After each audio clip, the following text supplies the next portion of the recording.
کوئی خاص اگر مہمان بلایا جائے کسی وجہ سے، اس خاص مہمان کو بلایا جاتا ہے کہ آپ آ کے تقریر کریں. اس میں دوسرے ممالک کے صدر بھی ہوتے ہیں، کانگریس میں امریکہ میں بھی بلائے جاتے ہیں، لیکن کوئی وہ آدمی جو اس ایوان کا ممبر نہیں ہو نارملی نہیں آ سکتا. ایک تو یہ رول آف بزنس ہے. اور جب ایسے موقعوں پہ بلایا جاتا ہے تو وہ آدمی جو ہوتا ہے اس کو ایک علیحدہ جگہ پہ بٹھایا جاتا ہے، ایک علیحدہ اس کی ٹیبل ہوتی ہے، علیحدہ اس کی کرسی ہوتی ہے، یا جو ایوان کا صدر ہوتا ہے اس کے ساتھ بٹھایا جاتا ہے، یا وہ ایوان میں نہیں ہوتا. جب اس کی تقریر کا وقت ہوتا ہے تو دروازہ کھلتا ہے، وہ ایوان کے اندر آتا ہے، اپنی تقریر کرتا ہے، تالیاں سن کے، نعرے سن کے، پاکستان میں نعرے، معظم ممالک میں تالیاں، اور وہ سن کے اور وہ پھر چلا جاتا ہے. یہ ایک طریقہ کار ہے. یہ کبھی بھی کہیں کا بھی طریقہ کار نہیں ہے کہ جس آدمی کو بلایا جائے وہ ان سیٹوں پہ بیٹھے جس پر صرف اور صرف منتخب نمائندے بیٹھ سکتے ہیں. یہ مجھے پتا ہے کہ اس میں ہمارے جو اس کا نیشنل اسمبلی اس کا رول آف بزنس ہے. اس کے اندر کوئی بندر بھی نہیں بیٹھ سکتے. جو قائد فائز عیسیٰ کے پیچھے ایک بندر نما چیز بیٹھی تھی وہ بھی نہیں بیٹھ سکتے. کوئی لوگ نہیں بیٹھ سکتے سوائے وزٹرز گیلری میں.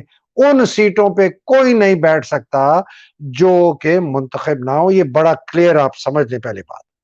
ایک تو یہ. دوسری چیز، ایسی جگہ پر ایک خاص اگر آپ نے کسی کو بلانا ہوتا ہے اس کی باقاعدہ ایک طریقہ ہوتا ہے، اس کے اوپر کوئی ایک ریزولوشن پاس کی جاتی ہے، اس کا ایک آرڈر نکلا جاتا ہے کہ جی ہم یہ بلا رہے ہیں، ہم یہ جو 50 سال جو ہے جو بھی ہم اس کا کمیموریٹ کر رہے ہیں اور ہم چاہتے ہیں کہ جی یہ اس طرح ہو. تو اگر آپ نے بلانا ہے تو آپ نے اپنے دوسرا ستون جو ہے نا، جو عدلیہ ہے، اس کا جو نمائندہ ہے، اس کا نمائندہ چیف جسٹس ہوتا ہے. اس کا نمائندہ اس کا دوسرا نمبر جج نہیں ہوتا. اس کا نمائندہ اس کے 6، 8، 10، 12 جج نہیں ہوتے. اس کے نمائندے سارے ایک ساتھ مل کے 17 یا 15 نہیں آ سکتے. ایک آدمی کو آنا ہے جو اس کا چیف جسٹس. اگر وہ چیف جسٹس سمجھتا ہے کہ یہ نامناسب تھا، اس سے میری عدلیہ کے اوپر آنچ آئے گی، ان کے اوپر سوالیہ نشان اٹھایا جائے گا، اس لیے کہ یہ ایک ایسے موقع پر ہو رہا ہے اور ایسی ماحول میں ہو رہا ہے اور ایسی انتہا قسم کی خانہ جنگی میں ہو رہا ہے، بہت بڑے بڑے سوالیہ نشان ہیں اس اپنے اس دوسرا تیسرا ستون جو ہے پارلیمان جس کو کہتے ہیں، اس کے اوپر اپنا نشان، وہ جو میرا جو ادارہ ہے عدلیہ اس کے اوپر وہ کاری ضرب کر رہا ہے، اس کو کمزور کرنے کی کوشش کر رہا ہے، اس کے خلاف ریزولوشنز پاس کرا رہا ہے، اس کے خلاف رولز آف بزنس کر رہا ہے جو بالکل غیر آئینی ہے اور غیر قانونی ہے. تو یہ وقت نہیں ہے اس موقع کے سیلیبریٹ کرنا کہ جی 50 سال ہو گئے ہمارے آئین. ہاں اگر یہ کہیں باہر ہوتا، کسی آڈیٹوریم میں ہوتا، اس کے اندر حکومت کے بھی لوگ ہوتے، حکومت ہی آرگنائز کراتی، چلیں حکومت ہی کراتی، اس کے اندر اپوزیشن کے لیڈرز کو بھی بلایا جاتا، سول سوسائٹی کے لیڈرز کو بھی بلایا جاتا، پھر اس میں عدلیہ کے بھی بلایا جاتا. ہاں وہ ایک مناسب فورم ہوتا ہے اور یہ ہو سکتی تھی بات. ایک تو یہ. تیسری بات کچھ ان ریٹن پروٹوکالز ہوتے ہیں ہماری زندگی کے کہ جی ہم مثال ہم گھر میں بیٹھے ہیں، ایک بڑا آ گیا کمرے میں، تو ایک ان ریٹن پروٹوکال ہے کہ آپ کھڑے ہو جائیں. کوئی کہیں لکھا ہوا نہیں ہے، آپ کے والدین نے آپ کو سکھایا ہے کہ کوئی بزرگ آئے آپ کھڑے ہو جائیں، اپنی جگہ ان کو دیں. آپ کہیں جا رہے ہیں دروازے پہ، آپ کے ساتھ خاتون ہے یا کوئی بزرگ ہے یا کوئی اور ہے یا کوئی جس کو آپ ذرا زیادہ عزت دینا چاہتے ہیں، آپ کہہ دیجیے آپ آگے چلیں. یہ ان ریٹن رولز ہوتے ہیں، ان ریٹن پروٹوکال ہوتا ہے. یہ سماجی اقدار ہوتے ہیں، یہ اخلاقیات ہوتی ہیں. اگر اس صاحب کو ملا بھی تھا انویٹیشن، باقیوں نے انکار کر دیا، ان کو ایک اپنی اخلاقیات کے حساب سے، ایک اپنے اقدار کے حساب سے، ایک اپنے جو کوئی قاعدے طور طریقے کی وجہ سے وہ بھی یہ سوچتے کہ یار اس وقت اتنی زیادہ پولرائزیشن ہے، اتنا جھگڑا ہو رہا ہے، اتنا فساد ہو رہا ہے، میں خود فساد میں نے کھڑا کیا ہوا ہے یہ کر کے، سپریم کورٹ ڈیوائیڈ ہو چکا ہے، پارلیمان ان کے اوپر ہلہ بول رہی ہے. وہاں تو جا کے اس نے، چلو میں ابھی بعد میں بات کرتا ہوں کہ اس نے کیا کہا. یہ سب کچھ یہ بہت بے قاعدگی ہے، یہ بے ضابطگی ہے، یہ اخلاق، روایت، لوگ کیا کہیں گے، یہ ان سب کے منفی ہے. میں ان سے معذرت کرتا ہوں کہ نہیں جی، یہ موضوع وقت نہیں ہے. لیکن میں بار بار کہتا ہوں کہ ہماری اقدار، اخلاقیات جو ہیں 8-10 سال کی جو پرورش ہمارے والدین نے ہمیں کی، جو ہمیں اپنے بڑوں سے ملی، جو ہمیں اپنے اساتذہ سے ملی، ہماری پوری کیریکٹر اور ٹیمپرمنٹ اس کا ہوتا ہے. مجھے بڑے افسوس سے کہنا پڑتا ہے، حالانکہ فائز عیسیٰ صاحب کہے جاتے ہیں جی بڑے بہت بڑے خاندان، مجھے پتہ نہیں وہ خاندان بڑا کیسے ہوتا ہے جس کی اخلاقیات اتنی ذلیل اور گھٹیا ہوں. مجھے نہیں سمجھ آتی. لوگ بڑا خاندان کیا کہتے ہیں کہ جو پشتوں سے جن کے پاس پیسہ ہے اور اول نمبر کے وہ حرام کی کھائی ہوئی وہ پیسے سے وہ سینکڑوں سال سے امیر ہے تو بہت بڑا اچھا خاندان ہے. نہیں، خاندان اخلاقیات سے ہوتا ہے. اقدار افسوس سے کہنا پڑتا ہے کہ ان کی جو میں اب اخلاقیات دیکھ رہا ہوں، ان کی اقدار دیکھ رہا ہوں، مجھے بہت بڑا سوالیہ نشان ہے ان کی پرورش پہ، ان کے والدین کے اقدار پہ، ان کے جس طریقے سے ان کے اساتذہ ان کو کون سے ملے جنہوں نے ان کو پڑھایا. ایک تو پہلے میں یہ بات کہہ دوں، بیکاز ایک آدمی اپنی بچپن کی پرورش اور اخلاقیات سے پہچانا جاتا ہے بڑے ہو. دوسری بات، جا کے بیٹھے موصوف کہاں؟ بیٹھ گئے جا کے پاکستان کے دو سب سے بڑے ڈکیت اس وقت جو ہیں، اسحاق ڈار اور آصف زرداری، اس کے ساتھ جا کے بیٹھے. مطلب اس آدمی کو شرم تک نہیں آئی کہ میں ان اتنے گھٹیا کمینے جن کو اس کو پتا ہے کہ یہ کس قسم کے لوگ ہیں، اسے کہتے ہیں یہ بڑا ذہین ہے، اس کو سب پتا ہے، تو اس کو پتا نہیں ہے کس قسم کے لوگ ہیں. ان کے ساتھ جا کے تم بیٹھ گئے اور اپنے آپ کو اور ذلیل کیا. اور پھر اس کے بعد ان لوگوں کی جو بکواس، انہوں نے جو تقریریں کی، جو سیاسی تقریریں کی، اور ہنستے ہوئے کہتے ہیں میں نے ان سے پوچھا تھا جی سیاسی تقریریں اگر ہوں گی تو میں نہیں آؤں گا، اور ہنستا ہے اس کے اوپر، ہنستا ہے یہ بے شرم آدمی، ہنستا ہے. اور پھر کہتا ہے جی میں آئین کی بالادستی کروں گا، ہم قانون کی بات. بھائی وہ ساری بات ختم ہو گئی. تم نے اپنی ذات کو، اپنے وقار کو، سپریم کورٹ کے وقار کو تم نے بالکل زمین میں اس کو کچل دیا، ختم کر. یہ آدمی بہت ہی خطرناک آدمی ہے جی.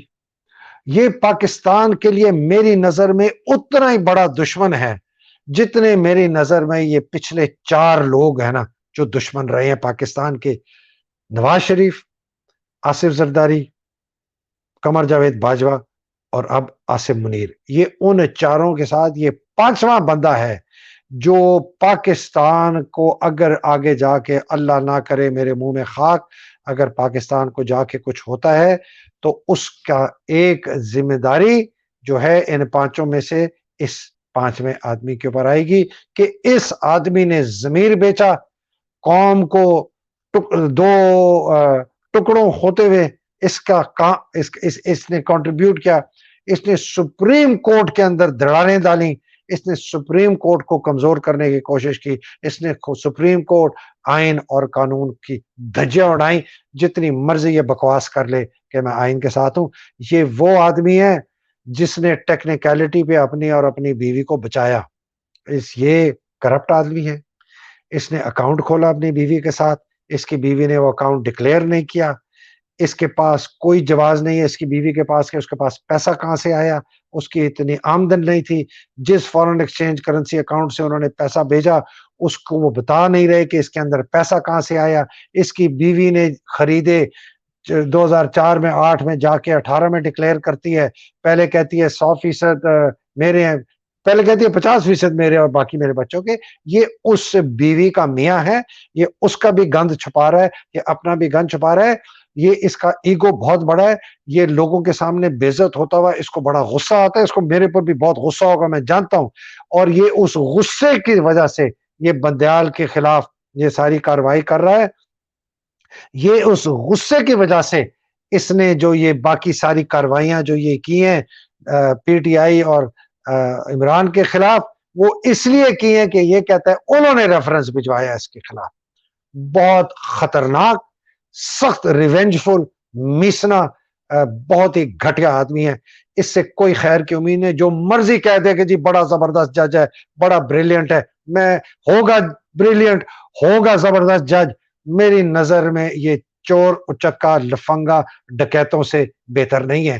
جو کرپٹ بھی ہو اور جھوٹ بھی بولے اور داڑھی رکھ کے میری طرح ظاہر کرے کہ میں بڑا پاک ہوں, میں نہیں مانتا. حدیبیہ کو کلوز کر دیا, معاف کر دیا, نیب کے اوپر نزلہ برسا, اور پھر کہتا ہے اس کیس کو آپ کوئی بھی اس کو ڈسکس نہیں کر سکتے میڈیا میں. کیا بات کرتے ہو, کیوں نہیں کر سکتے؟ گیگ آرڈر لگا دیا. نہیں مانتا. حسین حقانی کا پتہ ہے اس کو کتنی غداری ہوئی ہے حسین حقانی نے پاکستان کے ساتھ. یہ اس کمیشن کا ہیڈ تھا جس نے انویسٹیگیٹ کیا میمو گیٹ سکینڈل کا. کیوں نہیں اس نے, جب یہ باجوہ کا پتہ چلا کہ حقانی کو ملا جا کے, جو حقانی چور, اچکا, خود ٹریٹر ہے, ایبسکانڈر ہے, کرمنل ہے, کیوں نہیں اس نے, ابھی جج ہے نا, کہے نا چیف جسٹس سے کہ سر بلائیں باجوے کو, یہ تو پاکستان کے خلاف جس آدمی نے غداری کی ہے اس کیس کی انویسٹیگیشن میں نے خود کی ہے, باجوے کو بلائیں. یہ باجوے نے غداری کی ہے کہ ایک مفرور آدمی کے ساتھ جا کے ملا ہے. یہ باجوہ اور عاصم غداری کر رہے ہیں, یہ ایک مفرور نواز شریف سے جا کے مل رہے ہیں. یہ کیوں نہیں کرتا؟ یہ وہ کیا, میرا کتا کتا اور تیرا کتا ٹامی, میرا کتا کتا اور تیرا کتا فائز عیسیٰ, یہ نہیں ہو سکتا. یہ پاکستان کے لوگ اب اندھے گونگے بہرے نہیں رہ گئے.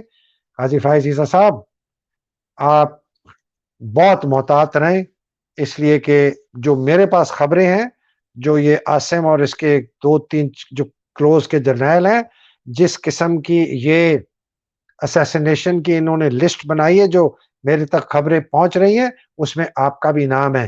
ان کو پتہ ہے کہ شاید آپ آ کے کل ان کو بھی ڈنڈا دے دیں گے, انہوں نے آپ کو بھی ایلیمنیٹ کرنا, اور یہ چاہ رہے ہیں کہ یہ جو ہے یہ اس کا نزلہ گرے پی ٹی آئی کے اوپر.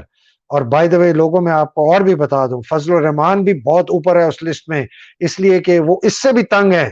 یہ بڑے خبیث ہے یہ عاصم, یہ بڑا میسنا ہے, بڑا خطرناک ہے.